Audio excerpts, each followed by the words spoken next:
সম্মানিত শ্রদ্ধেয় শ্রোতামণ্ডলী, যে যেখান থেকে আমার ভিডিওটা দেখছেন সকলকে আমার অন্তরের অন্তঃস্থল থেকে শুভেচ্ছা, ভালোবাসা ও সালাম জানাই। আসসালামু আলাইকুম ওয়া রাহমাতুল্লাহি ওয়া বারাকাতুহু।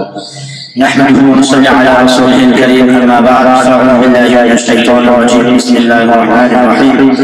ومن يبتغي غير الإسلام دينا فلن يقبل منه وهو في الآخرة من الخاسرين. صدق الله العظيم.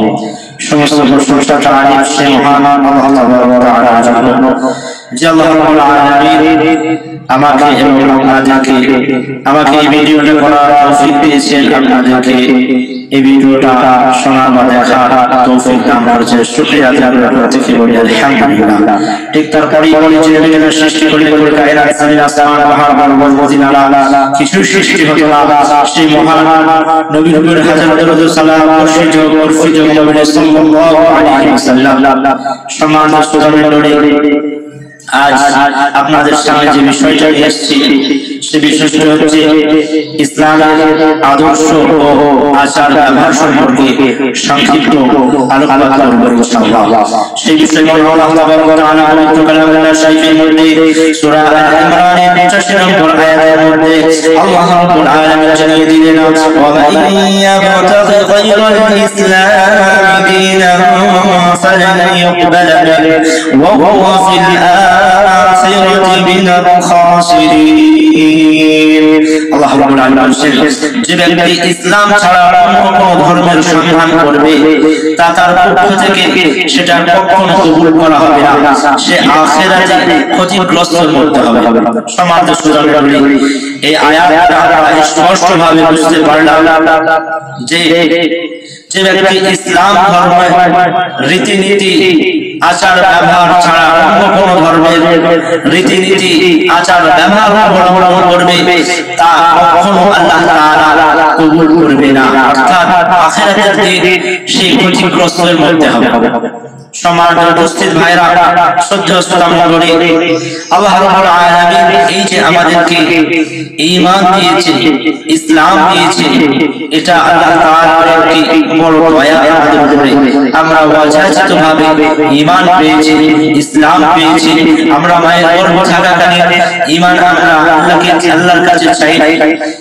সেই জন্য আল্লাহ রাব্বুল আলামিন আমাদের অযাচিতভাবে আমাদেরকে ঈমান দিয়েছে, ইসলামী আকীদা দিয়েছে।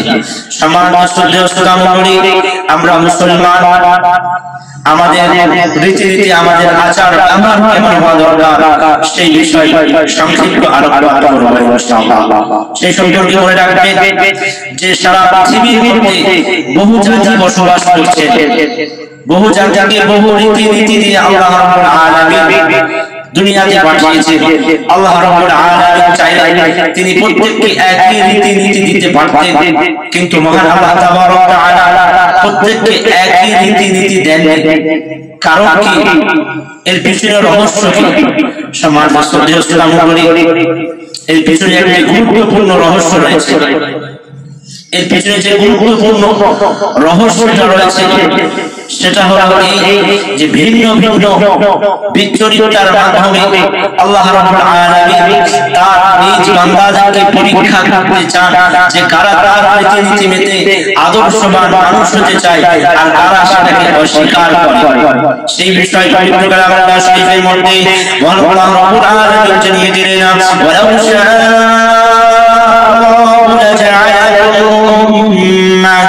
لجعلهم أمة واحدة ولكن ليبلوكم فيما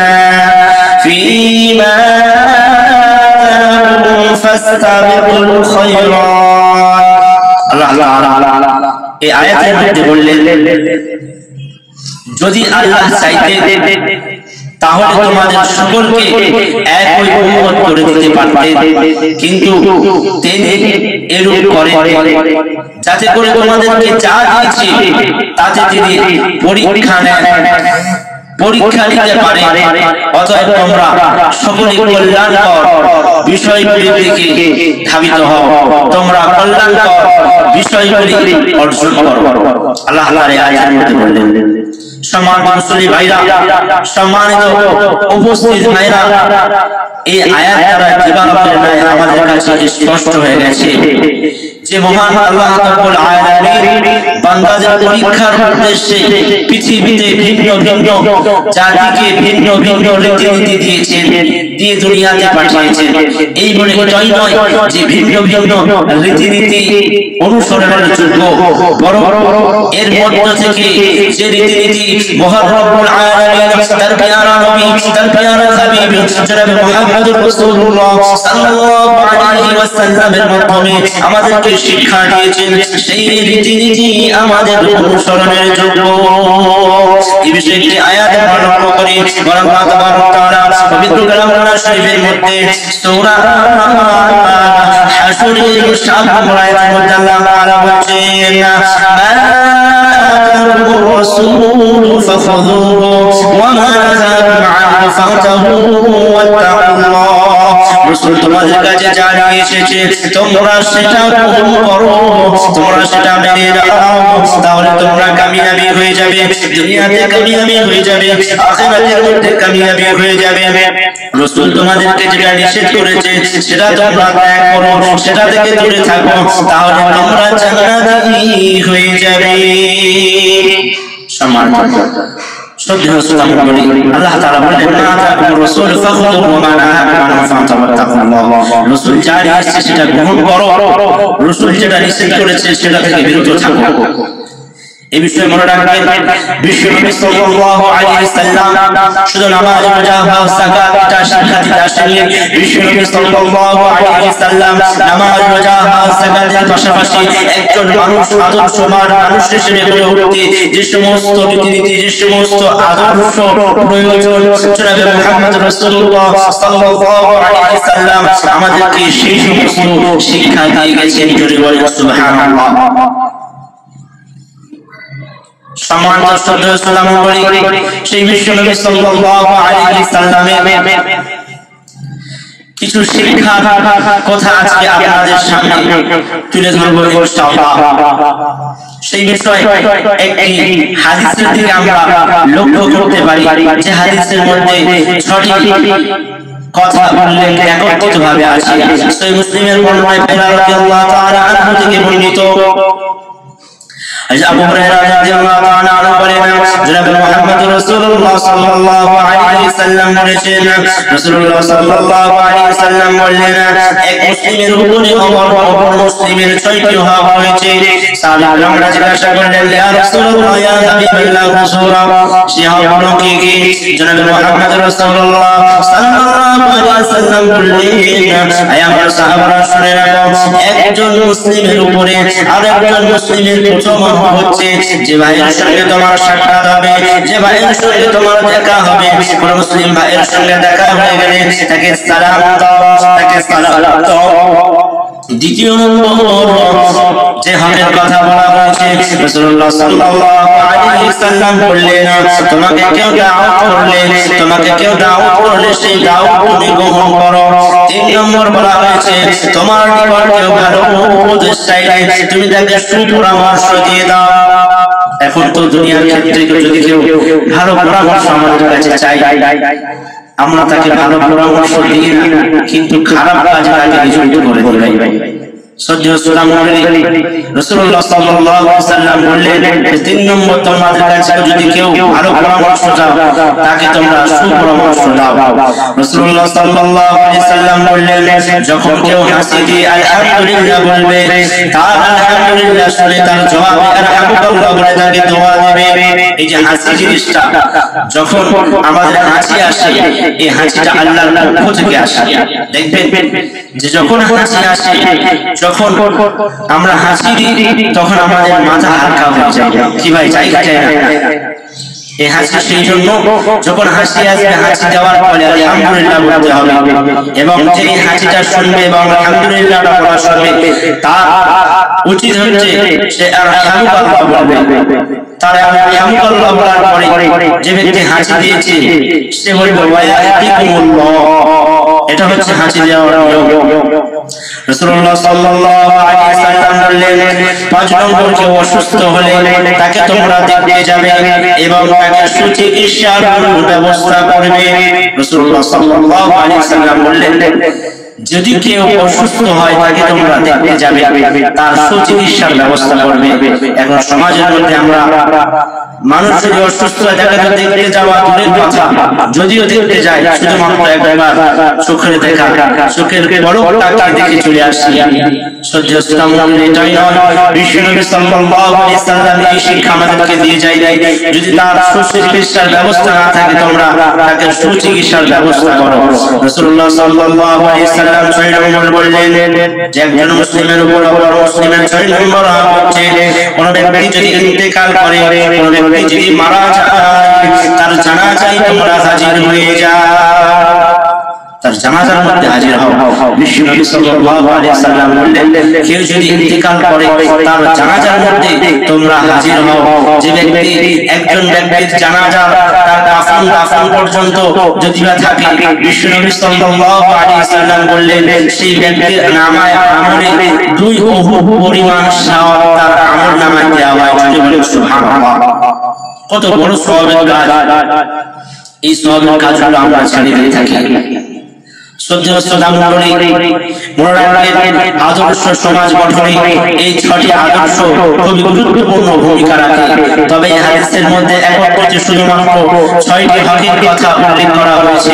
এছাড়া আরো অনেক আচার ব্যবহারের কথা অনেক হাদিসের মধ্যে বর্ণিত আছে। সম্মানিত শ্রদ্ধেয় মণ্ডলী, আমরা বিশ্বনবী সাল্লাল্লাহু আলাইহি ওয়াসাল্লামের কিছু আদর্শের কথা, রীতিনীতির কথা আমরা শুনব ইনশাআল্লাহ। শুভেচ্ছা বিনিময়ের জন্য সালাম দেওয়া, আমাদের একে অপরের সাথে সাক্ষাৎ হলে সময় শুভেচ্ছা বিনিময় করা সম্পর্কে ইসলাম একে অপরকে সালাম দ্বারা শুভেচ্ছা বিনিময় করার কথা বলেছে। প্রথম ব্যক্তি বলবে আসসালামু আলাইকুম, আর দ্বিতীয় ব্যক্তি বলবে জবাবে ওয়া আলাইকুমুস সালাম।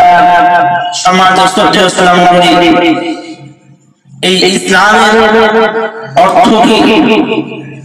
এই সালামের অর্থ কি আর এর গুরুত্ব ফজিলত কতটা আমরা প্রয়োজনে জানি ভাই। আসসালামু আলাইকুম মানে হলো তোমার প্রতি অফুরন্ত শান্তি বর্ষিত হোক, ওয়া আলাইকুমুস সালাম ওয়া রাহমাতুল্লাহি ওয়া বারাকাতুহু এর মানে হলো তোমার উপরে অফুরন্ত শান্তি বর্ষিত হোক। সম্মানিত শ্রদ্ধেয় সালামুল্লাহ, এটা হলো ইসলাম ধর্মের শুভেচ্ছা বিনিময়ের বাক্য। পৃথিবীতে শুভেচ্ছা বিনিময়ের জন্য এর চেয়ে সুন্দর বাক্য আর কিছুই হতে পারে না। আর এই সালাম এমন বাক্য যা প্রত্যেক মুসলিমের সাথে সর্বদা সর্ব অবস্থায় বিনিময় করা যায়। যে ব্যক্তি সুখে দুঃখে সর্ব অবস্থায় এই সালাম তাকে পেশ করা যাবে। পক্ষান্তরে অন্যান্য ধর্মের শুভেচ্ছা বাক্যগুলি এত সুন্দর অর্থ বহন করে না। যেমন নমস্কার, গুড মর্নিং ইত্যাদি ইত্যাদি। কোন বিপদগ্রস্ত লোককে কি বলা যাবে নমস্কার? তাকে কি বলা যাবে গুড মর্নিং? তাকে বলা যাবে না। আলহামদুলিল্লাহ, আমরা অযাচিতভাবে এমন একটি ধর্ম পেয়েছি যার নাম ইসলাম। ইসলাম শব্দটি সালাম শব্দ থেকে এসেছে, যার মানে অফুরন্ত শান্তি। আমাদের মহান আল্লাহ তাবারক ওয়া তাআলার 99টি গুণবাচক নামের মধ্যে একটি নাম হলো সালাম। আমরা বলে থাকি ইয়া সালাম, তিনি শান্তির স্রষ্টা। ইয়া সালাম, তিনি হচ্ছে শান্তির স্রষ্টা। জান্নাতের অপর নাম হচ্ছে দারুস সালাম, অফুরন্ত শান্তির ঘর। তাই আমাদের শুভেচ্ছা বিনিময়ের বাণী হচ্ছে আসসালামু আলাইকুম। আমরা প্রত্যেকে এটা মানার চেষ্টা করব। আমাদের একে অপরের সঙ্গে যখন দেখা হবে সালাম তাকে দেব। একজন মুসলিম ভাইয়ের সাথে দিনের মধ্যে যতবার দেখা হবে ততবার তাকে সালাম দেওয়া সুন্নাত বলা হয়েছে। আর এক মুসলিম যখন সালাম দেবে অপর মুসলিম সেই সালামের জবাব দেওয়া ওয়াজিব বলা হয়েছে। এক্ষেত্রে বলা হয়েছে যে ওয়াজিবের থেকে সুন্নতের সওয়াব বেশি বলা হয়েছে। ওলামা ইকরাম বলেছেন যে সালামের ক্ষেত্রে ওয়াজিবের থেকে সুন্নতের দাম বেশি বলা হয়েছে, যে যত বেশি সালাম দেবে সে তত সওয়াব বেশি পাবে। এই জন্য তো জনাবে মুহাম্মদ রাসূলুল্লাহ সাল্লাল্লাহু আলাইহি সাল্লামকে মুহাম্মদ রাসূলুল্লাহ সাল্লাল্লাহু আলাইহি সাল্লাম উম্মতকে বেশি থেকে বেশি সালামের প্রচলন ঘটাতে বলেছেন, যে যত বেশি তোমরা সালাম দেবে তত রহমত বরকতের অধিকারী হবে তোমরা। সম্মানিত শ্রদ্ধেয় শ্রোতামণ্ডলী, এই বিষয়ে একটি ঘটনা আমরা শুনে রাখি। আব্দুল্লাহ ইবনে সালাম রাদিয়াল্লাহু তাআলা আনহু একজন বিখ্যাত সাহাবী ছিলেন। তিনি একজন ইহুদি পণ্ডিত ছিলেন। নবী সাল্লাল্লাহু আলাইহি সাল্লাম যিনি মক্কা থেকে হিজরত করে মদিনায় প্রবেশ করেছিলেন, তিনি সেই ইসলাম ধর্ম গ্রহণ করেছিলেন। আর ইসলাম গ্রহণের ঘটনা তিনি নিজেই বর্ণনা করেছেন। ঘটনাটি সুনান ইবনে মাজাহ হাদিসের মধ্যে বর্ণিত আছে। আব্দুল্লাহ ইবনে সালাম রাদিয়াল্লাহু তাআলা আনহু তিনি বলেছেন, যখন রাসূলুল্লাহ সাল্লাল্লাহু আলাইহি সাল্লাম মক্কা থেকে হিজরত করে মদিনায় শুভগমন করলেন, তখন লোকেরা তাকে দেখার জন্য দলে দলে ভিড় করে আসতে লাগলো। ঘোষণা হলো, আল্লাহর রাসূল এসে গেছে, আল্লাহর রাসূল এসে গেছে, আল্লাহর রাসূল এসে গেছে। এইভাবে তিনবার ঘোষণা হলো। আব্দুল্লাহ ইবনে সালাম রাদিয়াল্লাহু তাআলা আনহু বললেন, আমি লোকজনের সাথে সাথে তাকে দেখতে গেলাম। আমি যখন তার চেহারা লক্ষ্য করলাম, তখন আমি বুঝতে পারলাম এই চেহারা মিথ্যাবাদীর চেহারা হতে পারে না। শ্রদ্ধেয় শ্রোতামণ্ডলী, এখানে একটি কথা আপনারা মনে রাখবেন, যে হযরত আব্দুল্লাহ ইবনে সালাম রাদিয়াল্লাহু তাআলা আনহু প্রথমে একজন ইহুদিদের পণ্ডিত ছিলেন। তিনি যেহেতু ইহুদিদের পণ্ডিত ছিলেন, ইহুদিদের ধর্মগ্রন্থ তাওরাতের মধ্যে শেষ নবীর আলামত বা নিদর্শন পড়ে রেখেছিলেন, তাই তিনি নবীর চেহারা পরখ দেখে মাত্রই সঙ্গে সঙ্গে চিনতে পারলেন যে ইনি সেই শেষ নবীর আলামত সম্পর্কে, ইনি সেই শেষ নবী যার চেহারা এত সুন্দর, মিথ্যাবাদীর চেহারা এত সুন্দর হতে পারে না। আব্দুল্লাহ ইবনে সালাম রাদিয়াল্লাহু তাআলা আনহু বিশ্বনবী সাল্লাল্লাহু আলাইহি সাল্লামকে দেখে চিনতে পারলেন যে ইনি হচ্ছে সেই শেষ নবী যার আলামত নিদর্শন আমরা তাওরাতের মধ্যে পড়েছি। যাই হোক, হযরত আব্দুল্লাহ ইবনে সালাম রাদিয়াল্লাহু তাআলা আনহু বলেছেন, আমি সর্বপ্রথম জনাবে মুহাম্মদ রাসূলুল্লাহ সাল্লাল্লাহু আলাইহি সাল্লামের মুখ থেকে যে কথা শুনেছি সেই কথাটি হচ্ছে চারটি কথা। আফসুস সালাম ওয়া আত'ইমুদ দুআ ওয়াসিলুল আরহাম ওয়াসাল্লু বিল লাইলি ওয়ান নাসু নিয়াম তাদখুলুল জান্নাতা বিসসালাম। আব্দুল্লাহ ইবনে সালাম রাদিয়াল্লাহু তাআলা আনহু বলেছেন যে রাসূলুল্লাহ সাল্লাল্লাহু আলাইহি সাল্লাম মদিনার মধ্যে এসে সর্বপ্রথম কথা যে কথাটা বলেছিলেন, আফসুস সালাম। মানুষরা তোমরা মানুষের সঙ্গে দেখা হলে সাক্ষাৎ হলে সালামের প্রচলন ঘটাও, তোমরা একে অপরের মধ্যে সালামের প্রচলন ঘটাও। রাসূলুল্লাহ সাল্লাল্লাহু আলাইহি সাল্লাম বললেন। দ্বিতীয় নম্বর কথা, রাসূলুল্লাহ সাল্লাল্লাহু আলাইহি সাল্লাম বললেন, ওয়া আত'ইমুদ দুআ, তোমরা মানুষকে খেতে দাও, তোমরা মানুষকে খেতে দাও, যারা ভুখা আছে, যারা ক্ষুধার্ত আছে, যারা অনাচারে আছে, তাদেরকে তোমরা খেতে দাও, তাদের পেটের মধ্যে তোমরা দানা দাও। রাসূলুল্লাহ সাল্লাল্লাহু আলাইহি সাল্লাম তিন নম্বর কথা বললেন, ওয়াসিলুল আরহাম, আত্মীয়ের সঙ্গে সম্পর্ক জুড়ে রাখো, আত্মীয়ের সঙ্গে তোমরা সম্পর্ক জুড়ে রাখো। এখন সমাজের মধ্যে দেখবেন যে আত্মীয়ের সঙ্গে আত্মীয়তা আমরা জুড়ে রাখতে চাই না। যদি আমাদের থেকে কিছু চাই, যদি কোনো হেল্প চাই, যদি কোনো উপকার চাই, সেই জন্য অনেক ব্যক্তি আছে সমাজের মধ্যে যে আত্মীয় যখন বাড়িতে আসে তখন রাগ হয়। শ্রদ্ধেয় শ্রোতামণ্ডলী, বিশ্বনবী সাল্লাল্লাহু আলাইহি সাল্লাম বললেন, তোমরা আত্মীয়তার সঙ্গে সম্পর্ক বজায় রাখো। বিশ্বনবী সাল্লাল্লাহু আলাইহি সাল্লাম চার নম্বর কথা বললেন, ওয়াসাল্লু বিল লাইলি ওয়ান নাসু নিয়াম, রাতের বেলা লোকজন যখন ঘুমিয়ে থাকে তখন তোমরা নামাজ পড়ো, তাদখুলুল জান্নাতা বিসসালাম, তাহলে তোমরা নির্ভীক জান্নাতে প্রবেশ করবে। বিশ্বনবী সাল্লাল্লাহু আলাইহি সাল্লাম কত সুন্দর কথা বলেন, দেখেন যে ওয়াসাল্লু বিল লাইলি ওয়ান নাসু নিআম তাদখুলুল জান্নাতা বিসসালাম, যখন রাতের আঁধারে যখন মানুষ তার মধ্যে চলে যাবে, ঘুমের মধ্যে চলে যাবে, তখন তুমি আল্লাহর সামনে নড়াইমান হয়ে যাও, নামাজ পড়তে থাকো, তাদখুলুল জান্নাতা বিসসালাম, নির্ভীকভাবে তুমি নিঃসন্দেহে তুমি জান্নাতে প্রবেশ করবে। এই আমল যদি তুমি করতে পারো। হযরত আব্দুল্লাহ ইবনে সালাম রাদিয়াল্লাহু তাআলা বলেন, রাসূলুল্লাহ সাল্লাল্লাহু আলাইহি ওয়াসাল্লামের মুখ থেকে যখন আমি এই কথা শুনলাম, তখন আমি ইসলাম ধর্ম গ্রহণ করলাম। কিতাবের মধ্যে এসেছে যে আব্দুল্লাহ ইবনে সালাম রাদিয়াল্লাহু তাআলা আনহু এই কথা শোনার মাত্রই তিনি ঈমান আনেন। সুনান তিরমিজি এই হাদিসটি আব্দুল্লাহ ইবনে সালাম রাদিয়াল্লাহু তাআলা আনহু ইসলাম ধর্ম গ্রহণের এই ঘটনা এতটুকুই আছে। তবে সহিহ বুখারী হাদিসে বর্ণিত আছে যে আব্দুল্লাহ ইবনে সালাম রাদিয়াল্লাহু তাআলা আনহু নিশ্চিত হওয়ার জন্য পরীক্ষা স্বরূপ নবী সাল্লাল্লাহু আলাইহি ওয়াসাল্লামকে পরস্পর তিনটি প্রশ্ন করেছিলেন। নবী সাল্লাল্লাহু আলাইহি ওয়াসাল্লাম যখন এক এক করে সেই তিনটি প্রশ্নের উত্তর দিয়ে দিলেন, তখন আব্দুল্লাহ ইবনে সালাম রাদিয়াল্লাহু তাআলা আনহু সেই ঘোড়া মজলিসের মধ্যে বসে সঙ্গে সঙ্গে ইসলাম ধর্ম গ্রহণ করেছিলেন। জোরে বলেন সুবহানাল্লাহ। সম্মানিত মুসলিম ভাইরা, যে আলোচনা আমরা শুনলাম, এই আলোচনার প্রতি আমাকে আপনাদের সকলকে আমল করার তৌফিক দান করুন মহান আল্লাহ রাব্বুল আলামিন। বলেন আমিন।